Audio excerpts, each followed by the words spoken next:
नमस्कार, DD news देख रहे हैं आप और आपके साथ मैं हूं शहला निगार। बुलेटिन की शुरुआत में सबसे पहले नजर सुर्खियों पर।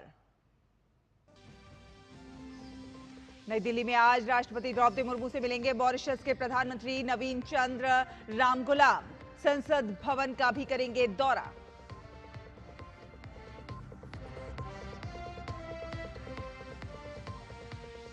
नई दिल्ली में आज फिर शुरू होगी भारत अमेरिका व्यापार वार्ता। पहले चरण का समझौता नवंबर तक करने का लक्ष्य।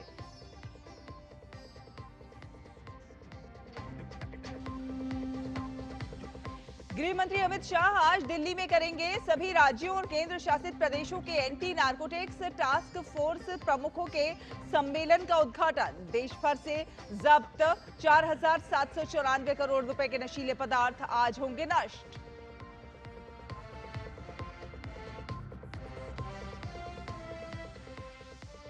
देहरादून के सहस्त्र धारा में बादल फटने से तबाही, 2 लोग लापता। ऋषिकेश में उफन रही चंद्रभागा नदी में फंसी कई गाड़ियां। हिमाचल के शिमला और मंडी में भी भारी बारिश से जीवन अस्त व्यस्त।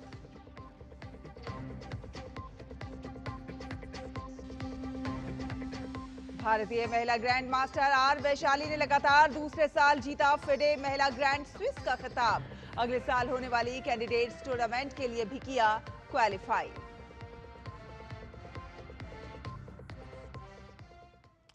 तो आपको बता दें कि मॉरिशस के प्रधानमंत्री नवीन चंद्र रामगुलाम की सप्ताह भर की भारत यात्रा का आज अंतिम दिन है। मॉरिशस पीएम आज राष्ट्रपति द्रौपदी मुर्मू और उपराष्ट्रपति सीपी राधाकृष्णन से मुलाकात करेंगे। इसके साथ ही नवीन चंद्र रामगुलाम सदैव अटल जाएंगे और अटल बिहारी वाजपेयी को श्रद्धांजलि अर्पित करेंगे। इसके बाद राजघाट में भी महात्मा गांधी स्मारक पर श्रद्धांजलि अर्पित करेंगे। फिर नए संसद भवन का दौरा करेंगे और कैबिनेट मंत्री से भी मुलाकात करेंगे।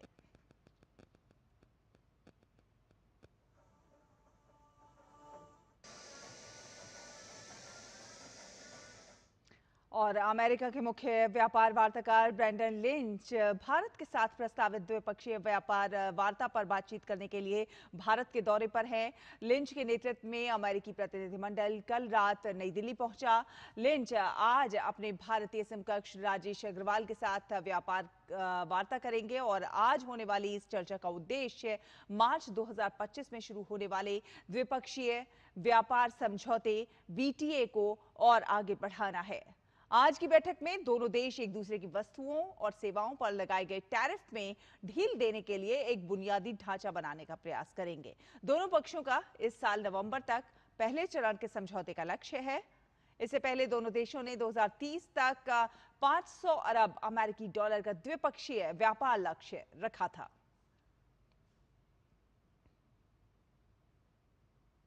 और साल 2014 से शुरू हुआ एक सफर जब मिला एक ऐसा नेतृत्व जिसने बदलाव का वादा किया और उस वादे को नीति, नियत और परिणामों में बदलते हुए नजर आए। प्रधानमंत्री नरेंद्र मोदी के नेतृत्व और मार्गदर्शन में 2047 तक विकसित भारत के संकल्प को पूरा करने के लिए न केवल तमाम योजनाएं चलाई जा रही हैं, बल्कि गरीब, महिला, युवा और किसान कल्याण के लिए तमाम सारे प्रयास किए जा रहे हैं। मोदी सरकार के इन्हीं प्रयासों की डीडी न्यूज ने पड़ताल की और सरकार के विभिन्न कदमों और योजनाओं को अलग अलग वर्गों में बांटकर उनका विश्लेषण किया। हम आपके लिए लेकर आए हैं एक सीरीज जन जन के प्रधानमंत्री, जिसमें हम मोदी सरकार के 11 सालों की विभिन्न योजनाओं का लेखा जोखा आपके समक्ष रखते हैं। इस सीरीज के तहत आज बात होगी आत्मनिर्भर भारत की। प्रधानमंत्री नरेंद्र मोदी लगातार आत्मनिर्भर भारत के नारा बुलंद करते रहे हैं। हर क्षेत्र में देश को आत्मनिर्भर बनाने के प्रयास हो रहे हैं। पीएम मोदी की पहल पर वोकल फॉर लोकल आज जन आंदोलन का रूप ले चुका है। स्वदेशी वस्तुओं को अपनाने से न सिर्फ देश की अर्थव्यवस्था को मजबूती मिली है, बल्कि रोजगार सृजन में भी वृद्धि हुई है।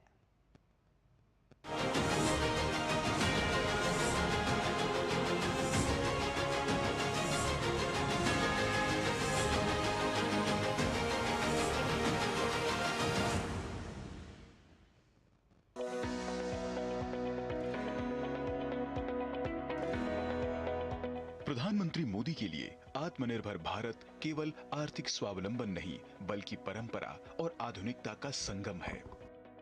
पीएम मोदी ने भारतीय उत्पाद को वैश्विक पहचान देने के लिए जीरो डिफेक्ट और जीरो इफेक्ट का भी मंत्र दिया।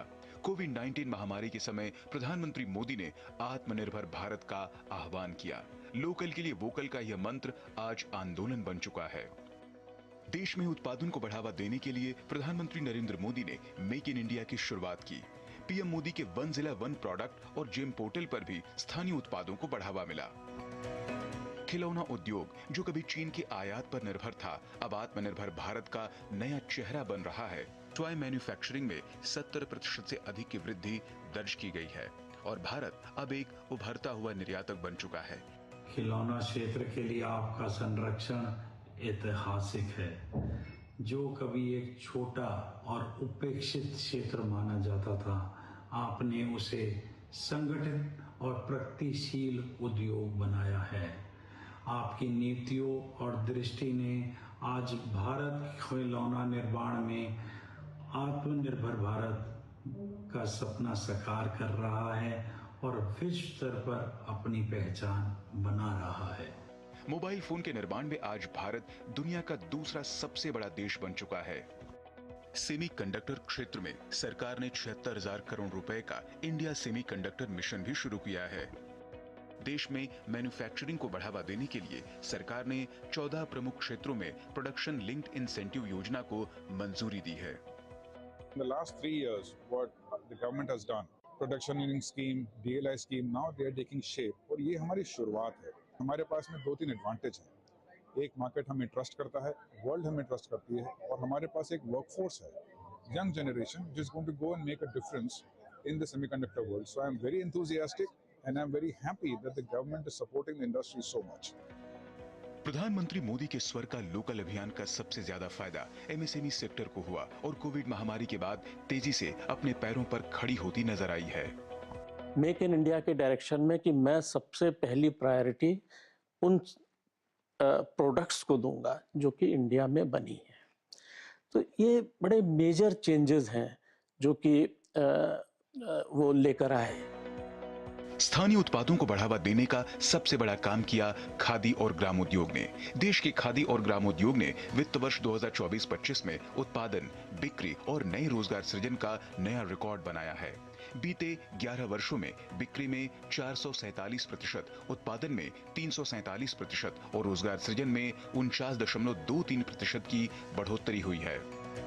पीएम मोदी ने लगातार देश से अपील की है कि नवरात्रि, दशहरा, धनतेरस और दिवाली जैसे मौकों पर लोग विदेशी सामान की जगह भारतीय उत्पाद चुनें।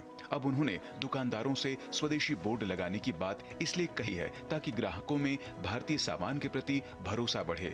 यह प्रधानमंत्री मोदी के आत्मनिर्भर भारत और वोकल फॉर लोकल अभियान का ही परिणाम है कि खादी से लेकर सेमीकंडक्टर तक, खिलौनों से लेकर मोबाइल मैन्युफैक्चरिंग तक, भारत अब लोकल से ग्लोबल तक अपनी नई पहचान बना रहा है। Bureau report, DD news. और बात करें मौसम की तो शिमला और आसपास के इलाकों में भारी बारिश ने राजधानी में जनजीवन पूरी तरह से अस्त व्यस्त कर दिया है। भूस्खलन की भरमार है। कोर्ट रोड जो कि मुख्य मार्ग है, भारी भूस्खलन के कारण यातायात के लिए अवरुद्ध हो गया है। लोग ना तो अपने दफ्तर के लिए जा पा रहे हैं और ना ही शहर के दूसरे छोर तक पहुंच पा रहे हैं। वहीं उत्तराखंड में ऋषिकेश में चंद्रभागा नदी आज सुबह से ही उफान पर देखने को मिल रही है, जिससे पानी जो है वो हाईवे तक पहुंच गया है। एसडीआरएफ टीम ने नदी में फंसे 3 लोगों को बचाया। कई वाहन अभी भी पानी में फंसे हुए हैं। देहरादून के सहस्त्रधारा क्षेत्र में कल देर रात बादल फटने से काफी नुकसान होने की सूचना है। प्रारंभिक जानकारी के अनुसार मुख्य बाजार में मलबा आने से कुछ दुकानें बह गई हैं। हालांकि अब तक किसी प्रकार की जनहानि की पुष्टि नहीं हुई है। हालांकि 2 लोग लापता बताए जा रहे हैं, जिनकी खोजबीन लगातार जारी है। घटना रात करीब 11:30 बजे की है। घटना के तुरंत बाद जिला प्रशासन ने राहत और बचाव कार्य शुरू कर दिया। जिला प्रशासन ने आसपास के निवासियों को रात में ही सुरक्षित स्थानों पर शिफ्ट कर दिया। एसडीआरएफ और एनडीआरएफ की टीमें राहत और बचाव कार्यों में लगातार जुटी हुई हैं। वहीं मौसम विभाग ने आज प्रदेश के 7 जनपदों में भारी बारिश का अलर्ट जारी किया है। देहरादून, चमोली, चंपावत, ऊधम सिंह नगर, बागेश्वर, पिथौरागढ़ और नैनीताल में भारी बारिश की आशंका है। भारी बारिश की चेतावनी के मद्देनजर आज नैनीताल, देहरादून और पिथौरागढ़ में स्कूलों में अवकाश घोषित कर दिया गया है। तो हिमाचल और उत्तराखंड में भारी बारिश जो है कहर बरपा रही है। पहाड़ों पर भारी बारिश का कहर देखने को मिल रहा है। लगातार मुश्किल में नजर आ रहे हैं और 2 संवाददाता हमारे साथ ज्यादा जानकारी के साथ हमारे साथ जुड़ गए हैं। इस पर और ज्यादा बातचीत करने के लिए अवधेश हमारे साथ देहरादून से और प्रियंका हमारे साथ शिमला से जुड़ रही हैं।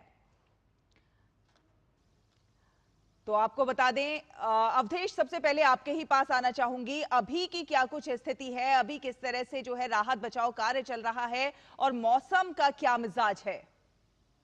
बिल्कुल, जो बारिश जो है देहरादून में लगातार बारिश जारी है। कहीं पर भारी तो कहीं पर मध्यम और कहीं हल्की बारिश लगातार जारी है। जो अभी तक की रिपोर्टें हैं, ये 10 जनपदों वाला 10 विधानसभा क्षेत्रों वाला जनपद है और हर विधानसभा क्षेत्र से जो बारिश से जो नुकसान हुआ है उसकी रिपोर्टें धीरे धीरे आना शुरू हो गई है। खासतौर से ऋषिकेश विधानसभा क्षेत्र में जो चंद्रभागा नदी ने जो बारिश का पानी जो फ्लो मारा है, उसके कारण बाढ़ जैसे हालात वहां पर लग रहे हैं, क्योंकि हाईवे से ऊपर पानी बह रहा है और नदी में जो तमाम वाहन थे वो फंस गए। हालांकि एसडीआरएफ, एनडीआरएफ की टीमें मौके पर है। रेस्क्यू और बचाव अभियान लगातार जारी है। जो आसपास के जो लोग फंसे हुए हैं, जो आसपास के इलाके के लोग हैं, उनको हटाया जा रहा है। बाकी अगर बात करूं विकासनगर चक्रोता क्षेत्र, विकासनगर क्षेत्र की, सहसपुर क्षेत्र में, वहां के इलाकों में जो जल भराव की तमाम जो शिकायतें हैं वो सामने लगातार आ रही हैं। इसके अलावा देहरादून के जो तमाम जो लगते हुए इलाके हैं, वहां से भी जल भराव और रास्तों की टूटने की खबरें आ रही हैं। देहरादून जनपद से ओवरऑल 10 के 10 विधानसभा क्षेत्रों से जो छुटपुट घटनाएं हैं वो लगातार सामने आ रही है। अभी कोई बड़ी जन हानि की सूचना नहीं है, लेकिन जो भूस्खलन, जो पुलिया, जो छोटे पुलों का तमाम उनके टूटने की सूचनाएं हैं। नदियों का रौद्र रूप लगातार देखने को मिल रहा है। प्रशासन लगातार अलर्ट पे है। लगातार जो बुनियादी आसपास क्षेत्र में जो लाउड स्पीकर के माध्यम से सचेत किया जा रहा है कि नदियों से दूर रहें और लगातार जो भी जहां पर भी जो डेंजर जोन प्रशासन को लग रहे हैं, वहां से लगातार लोगों को रेस्क्यू करके सुरक्षित स्थान पर, पंचायत घर हो चाहे निकट के जो अन्य सामुदायिक केंद्र हो, वहां लेकर जाया जा रहा है। अलर्ट मोड पे खुद मुख्यमंत्री पुष्कर सिंह धामी अभी जो आपदाग्रस्त क्षेत्र जो देहरादून के है, जहां पर सहस्त्रधारा, जो चंद्रभागा, ऋषिकेश का चंद्रभागा, माल देवता के जो इलाके हैं, यहाँ पर निकल चुके हैं और यहाँ पर जो अपने जो भ्रमण कर रहे हैं। जी अवधेश, बने रहिए आप हमारे साथ। प्रियंका शिमला से जुड़ी हुई हैं। प्रियंका, आपसे जानना चाहेंगे, देखिए हिमाचल के हालात जो हैं लगातार खराब ही हैं, कुदरत का कहर लगातार जारी है और अब जो मंजर देखने को मिल रहे हैं वो भी काफी ज्यादा भयावह हैं। किस तरह से जो है भूस्खलन हो रहा है और किस तरह से पूरा का पूरा बस स्टैंड जलमग्न होता हुआ नजर आ रहा है। बसें और जो है गाड़ियां हैं वो बहती हुई नजर आ रही हैं। अब कब तक ऐसे हालात बने रहेंगे और किस प्रकार से राहत बचाव कार्य चल रहा है, क्या कुछ अपडेट देखने को मिल रही है? चला बिल्कुल, हिमाचल प्रदेश में हालात मानसून के बाद अभी तक भी सामान्य नहीं, करीब 2.5 से 3 महीने का समय होने चला है। अभी भी हालात सामान्य नहीं है। मंडी का जिक्र आप कर रही हैं, मंडी में जो है बीती रात काफी ज्यादा बारिश हुई है और इसकी वजह से जो बस स्टैंड है वो पूरा जलमग्न हो गया। बसें और गाड़ियां जो है वो जल में डूब गई, करीब बहने की स्थिति बन गई थी। और तो शिमला की अगर बात करें, शिमला में भी बहुत जगह पे भूस्खलन हुआ है बीती रात की बारिश के बाद। कई गाड़ियां जो है वो मलबे में दबी है। इसके अलावा मंडी में ज्यादा नुकसान की खबर पिछले कल की है। वहां पर मंडी के एक गांव है जहां पर 5 जो लोग थे एक ही परिवार के, वो मलबे में दब गए, जिसमें एक व्यक्ति की मौत हो गई है। 2 लोगों को रेस्क्यू कर लिया गया है। 2 लोग अभी भी लापता बताए जा रहे हैं। इसके अलावा मंडी के अलग अलग क्षेत्रों में भूस्खलन की घटनाएं हुई है। प्रदेश में हालात सामान्य होने की अभी फिलहाल कोई भी नजर नहीं आ रहा है कि हालात सामान्य होंगे, क्योंकि आने वाले दिनों के लिए भी मौसम विभाग की तरफ से अलर्ट जो है वो जारी किए गए हैं। 5 जिलों में आज और कल के लिए अलर्ट जारी किए गए हैं और अभी तक करीब 400 से ज्यादा लोगों की मौत इस बार मानसून के दौरान हो चुकी है और 450 करोड़ के आसपास का नुकसान जो है वो हिमाचल प्रदेश में हुआ है, जितना आंकलन अभी तक किया गया है। हालांकि अभी पूरी तरह से आंकड़े आए नहीं है। इसके अलावा जो आज की अगर अपडेट की बात करूं तो 3 नेशनल हाईवेज जो है वो अभी भी हिमाचल प्रदेश में बंद पड़े हैं। उसके अलावा 500 के करीब जो सड़कें हैं वो भी बाधित है। तो हालात जो है वो सामान्य होते नजर नहीं आ रहे हैं। पूरे प्रदेश से जगह जगह से भूस्खलन की जो है वो खबरें आ रही हैं। जगह जगह ये भी बताइए प्रियंका कि कौन कौन से वो एरियाज हैं जो कि भूस्खलन प्रभावित हैं या फिर आने वाले समय में भूस्खलन का वहां पर खतरा हो सकता है और ऐसे में किन किन जगहों पर अलर्ट जारी किया गया है या इसकी कुछ चेतावनी दी जा रही है? चला भूस्खलन चलिए प्रियंका, आपको यहाँ पर रोकना चाह रही हूँ। अभी आपसे इसकी जानकारी लेंगे। हम एक ब्रेकिंग न्यूज, एक बड़ी खबर अपने दर्शकों तक पहुंचा रहे हैं। प्रधानमंत्री ने उत्तराखंड के सीएम से बात की है, जो ताजा हालात है उनका जो है उस पर बात की है। गृह मंत्री अमित शाह ने भी मुख्यमंत्री धामी से बातचीत की है और भारी बारिश के बाद जो ताजा हालात उपजे हैं उनकी जानकारी हासिल की है। तो बड़ी खबर अपने दर्शकों तक पहुंचा रहे हैं। भारी बारिश के बाद की जानकारी हासिल की है। प्रधानमंत्री नरेंद्र मोदी ने भी उत्तराखंड के मुख्यमंत्री पुष्कर सिंह धामी से बातचीत की है। प्रधानमंत्री ने उत्तराखंड के सीएम से बात की है और जो ताजा हालात हैं उनकी जानकारी ली है। क्या कुछ वहां पर व्यवस्था की जा सकती है उस पर बात की है। बड़ी खबर अपने दर्शकों तक पहुंचा रहे हैं। केंद्र ने राज्य को हर संभव मदद देने का भी भरोसा दिया है। तो भारी बारिश के बाद ताजा हालात की जानकारी ली है। आपको बता दें कि सीएम धामी ने पीएम और गृह मंत्री अमित शाह का आभार जताया है, धन्यवाद जताया है उनसे बात करने के लिए और ताजा हालात और उससे किस तरह से निपटा जाए उस पर बात करने के लिए। तो राज्य की जो कुछ भी स्थिति बनी हुई है उस पर फोन पर बातचीत की है प्रधानमंत्री नरेंद्र मोदी ने और गृह मंत्री अमित शाह ने उत्तराखंड के मुख्यमंत्री से। और केंद्र ने राज्य को हर संभव मदद देने का भी भरोसा जताया है। आपको बता दें कि भारी बारिश के बाद उपजे हालात की ताजा जो स्थिति है उसकी जानकारी हासिल की है। प्रधानमंत्री नरेंद्र मोदी ने फोन पर बात की है सीएम धामी से और जो ताजा अपडेट है वो हासिल की है। किस प्रकार से केंद्र और राज्य मिलकर इस स्थिति से उबर सकते हैं इस पर भी उन्होंने केंद्र की ओर से क्या कुछ मदद की जा सकती है पूरा भरोसा जताया है। आपको बता दें मुख्यमंत्री धामी प्रभावित क्षेत्रों के दौरे पर भी है और लगातार जो है किस प्रकार से इस पूरी स्थिति से निपटा जाए उस पर जो है वो प्रयास कर रहे हैं। अवधेश, आप हमारे साथ बने हुए हैं, हमारे दर्शकों तक बताइए क्या कुछ ताजा अपडेट है। और जिस तरह से हम अपने दर्शकों को बता रहे हैं कि केंद्र सरकार ने पूरा भरोसा जताया है राज्य सरकार को कि किस प्रकार से इस पूरी स्थिति से निपटा जाए, इस पूरे आपदा में कैसे केंद्र सरकार मदद कर सकती है। हर पल साथ खड़ी हुई है केंद्र सरकार।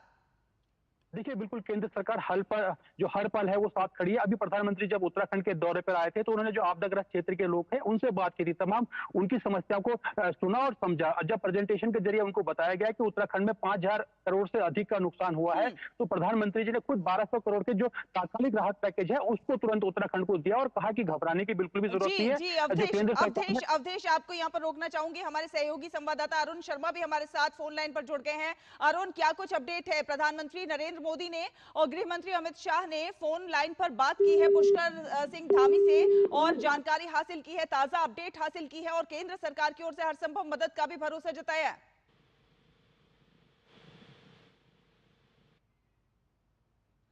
तो चलिए, ये सीधी तस्वीरें आप देख रहे हैं, ये उत्तराखंड की, देहरादून की, जहां पर सीएम धामी प्रभावित क्षेत्रों का दौरा कर रहे हैं और जानने की जो प्रभावित क्षेत्र है उनकी स्थिति को समझने की कोशिश कर रहे हैं। आप ये ताजा तस्वीरें देख रहे हैं, किस प्रकार नदियां जो है उफान पर है।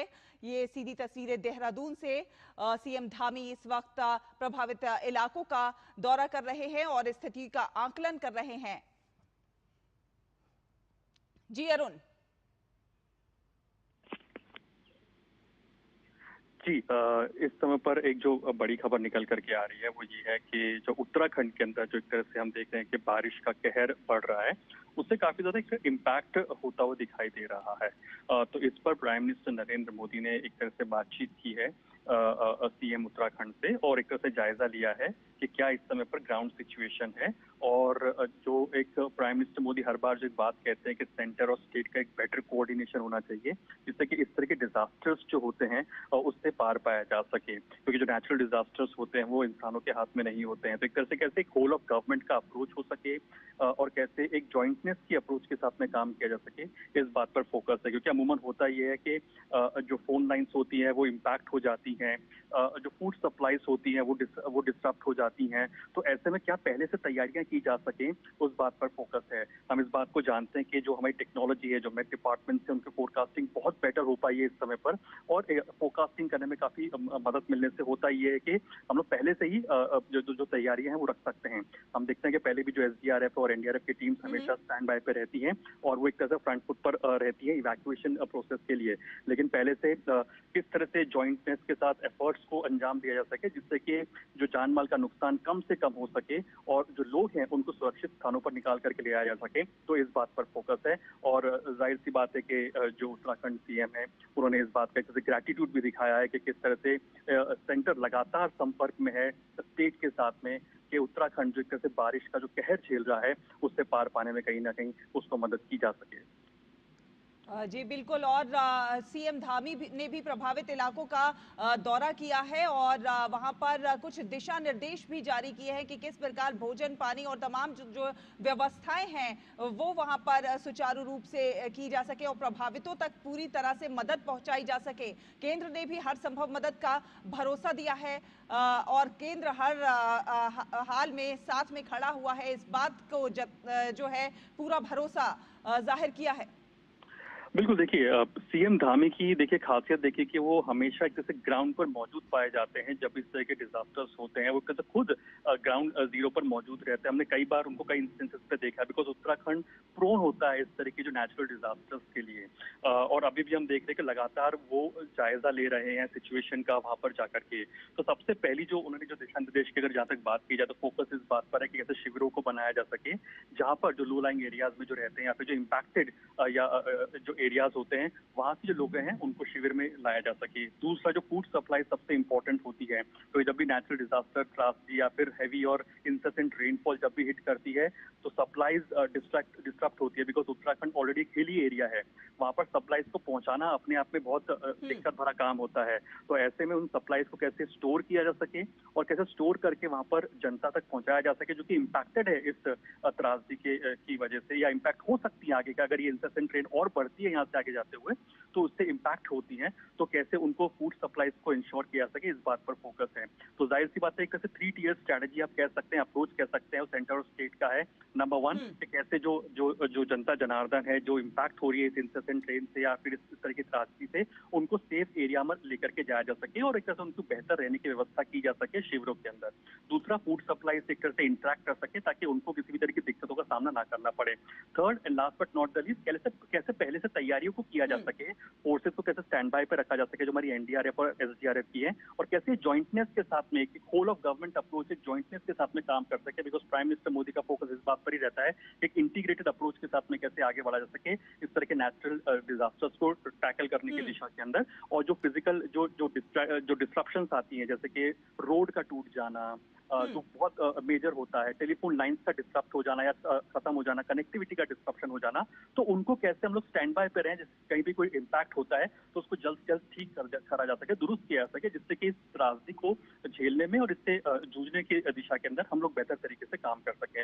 तो prime minister Narendra Modi, home minister लगातार संपर्क में हैं जहाँ तक उत्तराखंड स्टेट की बात की जाए बिकॉज ऑफ इंसेंट रेन। और जाहिर सी बात है ये दिखाता है अपने आप में कैसे स्टेट और सेंटर का एक होल ऑफ गवर्नमेंट अप्रोच जब रहता है, एक टीम इंडिया की तरफ से जब काम होता है, तो जाहिर सी बात है कि इस तरह की त्रासदियों को भी तभी पार पाया जा सकता है। बिल्कुल बिल्कुल। प्राकृतिक आपदाओं पर हम लोगों का बस नहीं है, इंसानी बस नहीं होता, लेकिन किस प्रकार से प्रशासन कार्य करता है, किस प्रकार से सरकारें कार्य करती हैं, वो जो है महत्वपूर्ण हो जाता है। और लगातार हम देख रहे हैं, चाहे वो राज्य सरकार हो या फिर केंद्र सरकार हो, लगातार प्रभावितों को मदद पहुंचाने में लगी हुई है, राहत बचाव पहुंचाने में जुटी हुई है और किस प्रकार स्थिति से निपटा जाए उसके लिए लगातार प्रयास कर रही है। आप तीनों का ही, अरुण, अवधेश और प्रियंका, हमारे साथ जुड़ने के लिए और ताजा अपडेट हमारे दर्शकों तक पहुंचाने के लिए बहुत बहुत धन्यवाद।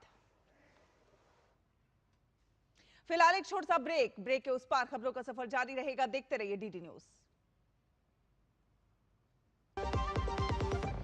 जिन्होंने यूज किया है वो जानते हैं असली हींग का स्वाद। MDH सुपर हींग, शुद्धता का असली तड़का। MDH पता है, कल जो है मेरे घर पर एनएसओ के अधिकारी आए थे।